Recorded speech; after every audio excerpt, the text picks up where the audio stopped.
Hello and welcome to CVR News Network. You're watching CVR English World 360 and these are the details. Following a deadly 7.7 magnitude earthquake, hundreds of injured people were taken to a hospital in Naypyidaw, Myanmar's capital. Due to the damage sustained by the building, many of the wounded were treated outside. One survivor shared that she was fearful the building would collapse during the quake, so she fled outside. Unfortunately, she was struck by a wooden cabinet that fell, leaving her and injured her to head and foot. The earthquake has caused significant destruction and local hospitals are overwhelmed with the growing number of injured individuals.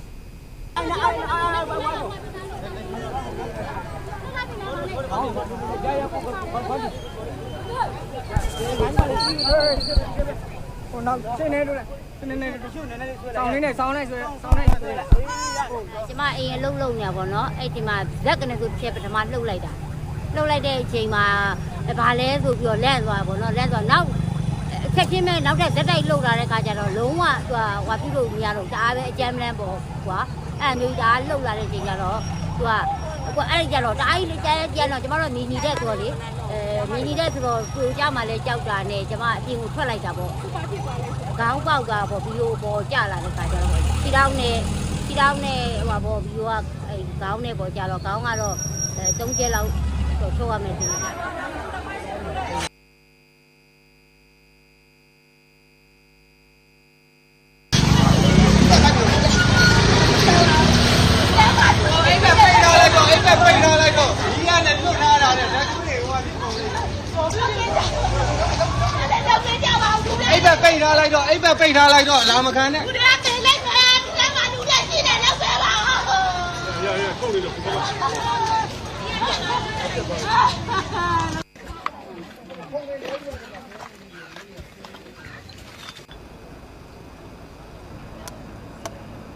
Well, we have to get back in to get our stuff. So.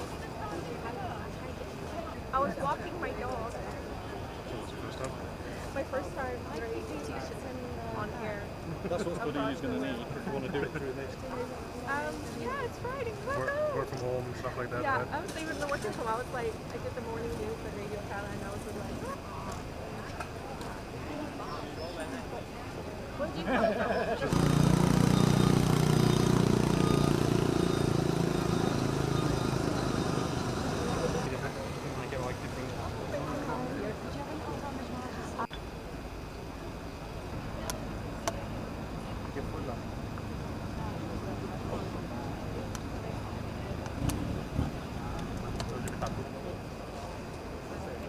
Yep. Well, we have to get back in to get our stuff. So.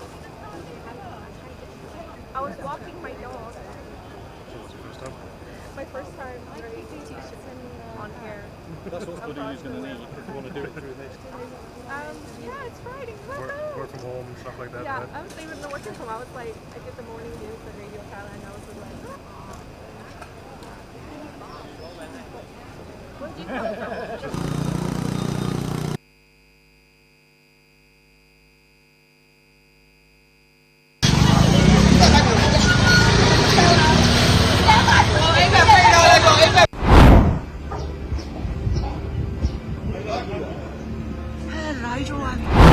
ตึกถล่มมาแล้ว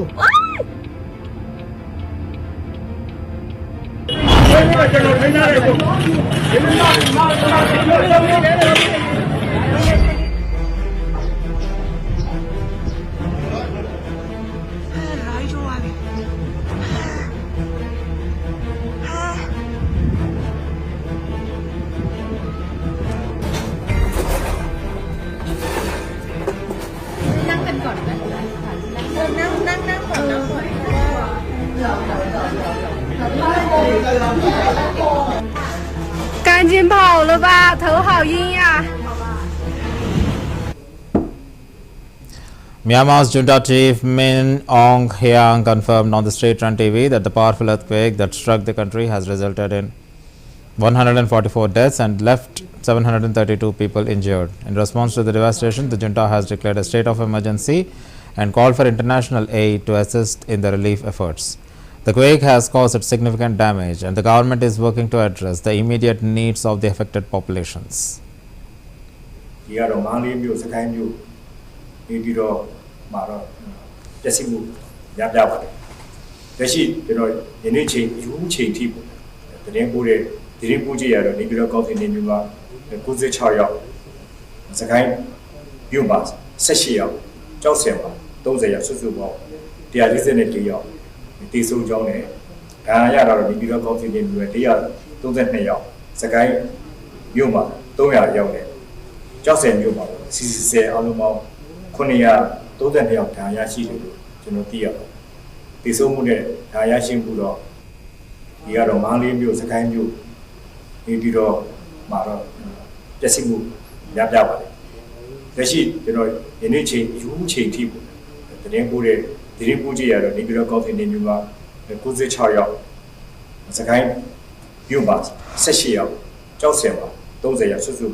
A powerful 7.7 magnitude earthquake has struck Myanmar and neighboring Thailand, causing widespread damage and loss of life.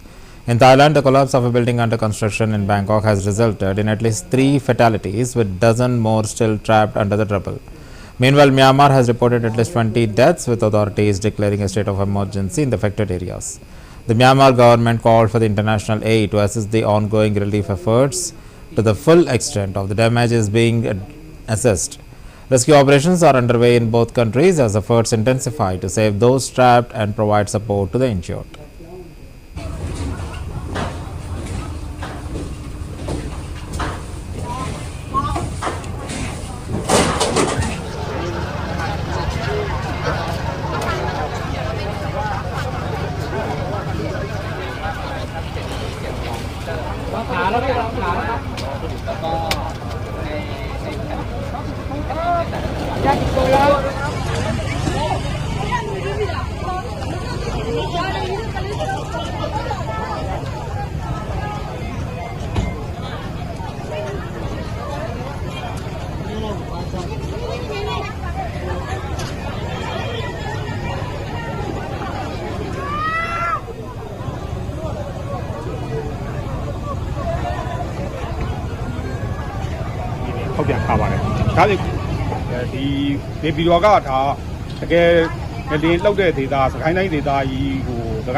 Following an Israeli airstrikes in Beirut southern suburbs, excavators are seen clearing rubble while civil defense teams worked on extinguishing fires.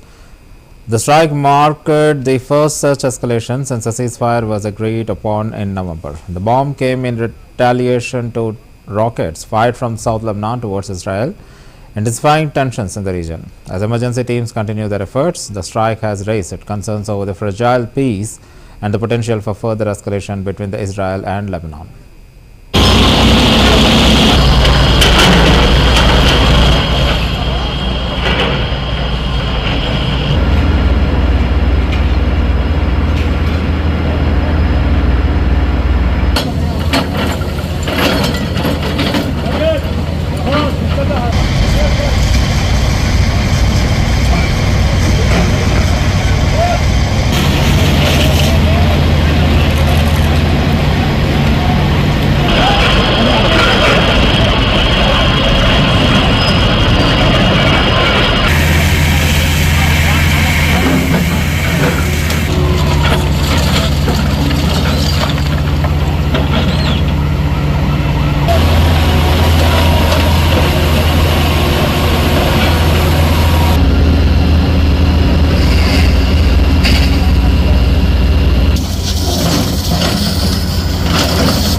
U.S. Secretary of Homeland Security Kristi Noem arrived in Mexico for an official visit, marking the final leg of her regional tour, which also included stops in Colombia, El Salvador. Upon arrival, Noem was warmly greeted by Mexican Foreign Minister Juan Ramon de la Fuente. During her visit, she is scheduled to meet with Mexican President Claudia, who had previously highlighted the discussions would focus on key issues such as security and migration. The visit underscores the ongoing cooperation between the U.S. and Mexico and regional security and migration challenges. On the other hand,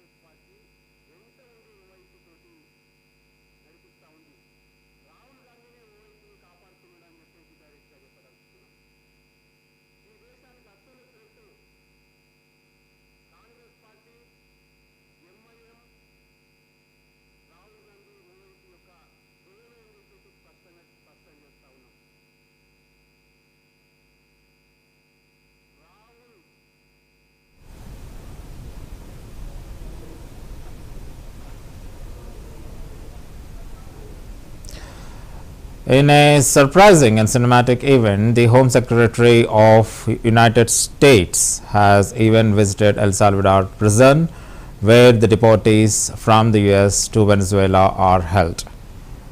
The prisoners have expressed their shock and even they are hopeful that they will be getting the freedom. This particular event has raised the international headlines, saying that those who deported are now visiting and what could be the next step.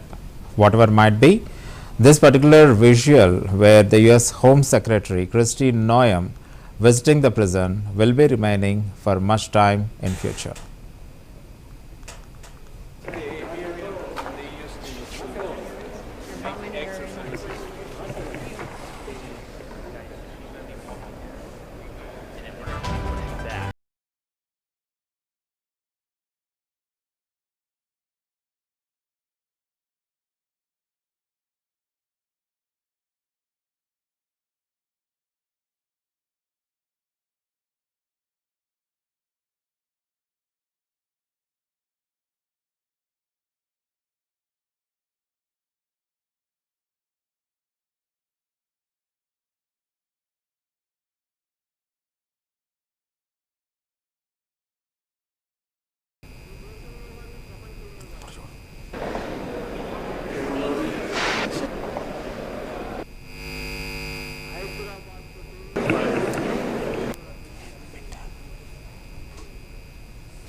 And then we're going to be pushing back.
US President Donald Trump spoke to Canadian Prime Minister Mark Carney for the first time since Carney took the office. Trump said two leaders had an extremely productive first call with PM Carney, even as the two North American allies are in the midst of tariff war. Carney sets a different precedent as Canadian leaders have made a call to their US counterpart, a priority soon after becoming the Prime Minister. Canada's Prime Minister says that they will be implementing retaliatory tariffs. You said if that were to happen, that you would be responding with large-scale tariffs. Will you be following through with that promise? Well, absolutely, but we had a very good conversation. Mark called me today at 10 o'clock. We put out a statement. We had a very, very good talk. He's going through an election now, and we'll see what happens, but we have Liberation Day, as you know, on April 2nd, and I'm not referring to Canada, but many countries have taken advantage of us, the likes of which nobody even thought was possible for many, many decades, and, that has to stop. We're going to end up with a very good relationship with Canada and a lot of the other countries. Some we probably won't. It won't be so pleasant, but I think most countries are agreeing with me. They actually, many of them have actually apologized. They said, look, we have taken advantage. And I don't blame them as much as I blame the people that stood, in this case I can say the men, because so far they've been all men, haven't they? But the men that sat right there and behind the Resolute desk, mostly the Resolute desk, I don't know if you know, you have a choice of 7 desks. The Resolute is the one I like, but some chose other ones, but they sat right behind a desk right in this location, and they let our country be hurt very badly, but I didn't do that. But we had a very good talk, the Prime Minister and myself, and I think things are going to work out very well between Canada and the United States. Yeah. Canada's Prime Minister says that they will be implementing retaliatory tariffs. You said if that were to happen, that you would be responding with large-scale tariffs. Will you be? Canada's appointed Prime Minister Mark Carney described his conversation with the US President Donald Trump as a very constructive discussion. Carney revealed that both leaders agreed to begin comprehensive negotiations on a new economic and security relationship between their two countries. He added that these discussions would commence immediately following Canada's federal election, signaling a new chapter in the bilateral ties between Canada and the United States. Today, my cabinet colleagues and I met to discuss Canada's response to the latest developments in the trade crisis. Yesterday, in the latest salvo in his trade war, President Trump again imposed unjustified tariffs on our nation in violation of our existing trade agreements. We will respond forcefully. Nothing is off the table to defend our workers and our country. And our response to these latest tariffs is to fight, is to protect, and to build. We will fight the U.S. tariffs with retaliatory trade actions of our own that will have maximum impact in the United States and minimum impacts here in Canada. The road ahead will be long. There is no silver bullet. There is no quick fix. And I know and I understand that many are feeling anxious and worried about the future. Fundamental change is always unsettling. But I have every confidence in our country because I understand what President Trump does not. That we love Canada with every fiber of our being. The old relationship we had with the United States, based on deepening integration of our economies and tight security and military cooperation. Today, my cabinet colleagues and I met to discuss Canada's response to the latest developments in the trade crisis. The United States has called on Lebanon to fulfill its obligation to disarm Hezbollah as agreed under the terms of truce. U.S. State Department spokeswoman Tammy Bruce emphasized this demand following recent rocket fire from Lebanon that prompted Israel to strike Beirut for the first time since the truce agreement took effect. The U.S. reiterates that Lebanon must adhere to its commitments to ensure regional stability and prevent further escalation of violence. Cessation of hostilities agreement, the government of Lebanon is responsible for disarming Hezbollah, and we expect the Lebanese armed forces to disarm these terrorists to prevent further hostilities.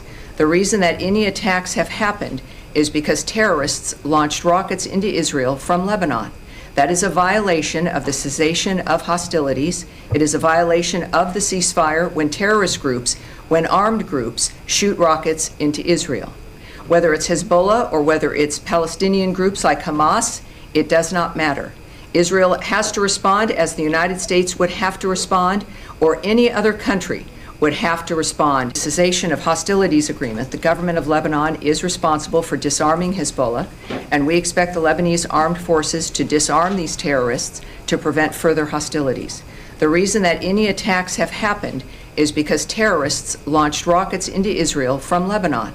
That is a violation of the cessation of hostilities. It is a violation of the ceasefire when armed groups shoot rockets into Israel. Whether it's Hezbollah or whether it's Palestinian groups like Hamas, it does not matter. Israel has to respond as the United States would have to respond, or any other country. Carlos Ledar, co-founder of the notorious Medellin cartel and former lieutenant of drug kingpin Pablo Escobar, has returned to Colombia after a long legal journey. The 75-year-old was extradited to United States in the 1980s, where he served over 30 years for drug trafficking. Following his release in 2020, Ledar was deported to Germany, where his father was born. However, he expressed a desire to return to Colombia. Upon arrival, Colombian immigration authorities handed Ledar over to the police as he faces an active arrest warrant in the country. Authorities are currently verifying his legal situation.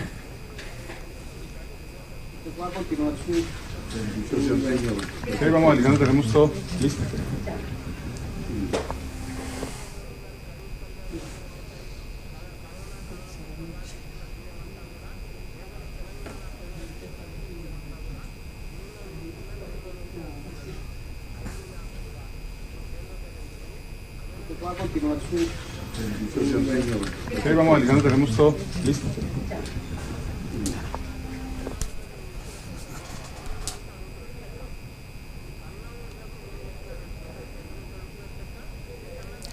Jens Fredrik Nielsen, leader of the Democrat, was sworn in as Greenland's new Prime Minister. The ceremony coincided with the arrival of US Vice President J.D. Vance, who is visiting the Pituffik Space Base. The timing highlights growing political and strategic ties between Greenland and United States amid increasing global attention to Arctic developments. Jamen det bliver en spændende tid, og jeg er glad for, at jeg kunne danne en bred regering i en tid, hvor der er mange ting på spil. Hvad har det her pres fra USA, hvad har det betydet under regeringsforhandlingerne? Jamen det har der betydet en del. Vi kan se, hvordan befolkningen har reageret. Vi kan se, hvilken utryghed det har skabt. Og det er derfor, det er på høje tid, der kommer en regering nu, der kan tage taktstokken og så føre de ting, der skal gøres i forhold til den udenrigspolitiske situation også. Jamen J.D. Vance lander på et anlæg, der er deres. Jeg synes, at hele den her situation med at komme på besøg, hvor der ikke er en siddende regering, det holder partiformændene også, som de også har meldt ud. Det holder vi fast i. Det er ikke at vise respekt for en allieret. Det synes jeg er ærgerligt, men nu har vi en regering, der skal i arbejdstøjet, og det vil starte med det. Jamen det bliver en spændende tid, og jeg er glad for, at jeg kunne danne en bred regering i en tid, hvor der er mange ting på spil. Hvad har det her pres fra USA, hvad har det betydet under regeringsforhandlingerne? Jamen det har der betydet en del. Vi kan se, hvordan befolkningen har reageret. Vi kan se, hvilken utryghed det har skabt. Og det er derfor, det er på høje tid, der kommer en regering nu, der kan tage taktstokken og så føre de ting, der skal gøres i forhold til den udenrigspolitiske situation også. Jamen J.D. Vance lander på et anlæg, der er deres. Jeg synes, at hele den her situation med at komme på besøg, hvor der ikke er en siddende regering, det holder partiformændene også, som de også har meldt ud. Det holder vi fast i. Det er ikke at vise respekt for en allieret. Det synes jeg er ærgerligt, men nu har vi en regering, der skal i arbejdstøjet, og det vil starte med det. Jamen det bliver en spændende tid, og jeg er glad for, at jeg kunne danne en bred regering i en tid, hvor der er mange ting på spil. Hvad har det her pres fra USA, hvad har det betydet under regeringsforhandlingerne? Jamen, det har da betydet en del. Vi kan se, hvordan US Vice President J.D. Vance criticized Denmark for under-investigating in Greenland security, urging the country to change its approach. His comments come amid President Donald Trump's continued rhetoric about potentially taking control of Danish territory. Vance made the remarks during the visit to US troops stationed at the Pituffik Space Base, emphasizing the strategic importance of the Arctic region and the need for enhanced security measures. Our message to Denmark is very simple. You have not done a good job by the people of Greenland. You have underinvested in the people of Greenland, and you have underinvested in the security architecture of this incredible, beautiful landmass filled with incredible people. That has to change. And our argument is very simple. It is not with the people of Greenland, who I think are incredible and have an incredible opportunity here. Our argument really is with the leadership of Denmark, which is underinvested in Greenland and underinvested in its security architecture. That simply must change. What we think is going to happen is that the Greenlanders are going to choose through self-determination to become independent of Denmark, and then we're going to have conversations with the people of Greenland from there. So I think that talking about anything too far in the future is way too premature. We do not think that military force is ever going to be necessary. We think this makes sense. And because we think the people of Greenland are rational and good, we think we're going to be able to cut a deal, Donald Trump style, to ensure the security of this territory, but also the United States of America. This territory, Greenland, really matters for the security of the United States. It's extremely vulnerable right now. And if the people of Greenland were willing to partner with the United States, and I think that they ultimately will partner with the United States, we could make them much more secure. We could do a lot more protection, and I think they'd fare a lot better economically as well. This has to happen. And the reason it has to happen, I hate to say it, is because our friends in Denmark have not done their job in keeping this area safe. They just haven't done it. It's very simple. For all of our friends in the American media who attack the administration for pointing out the obvious, what is the alternative? To give up the North Atlantic? And that's the end of the World 360. Stay tuned to CVR News English.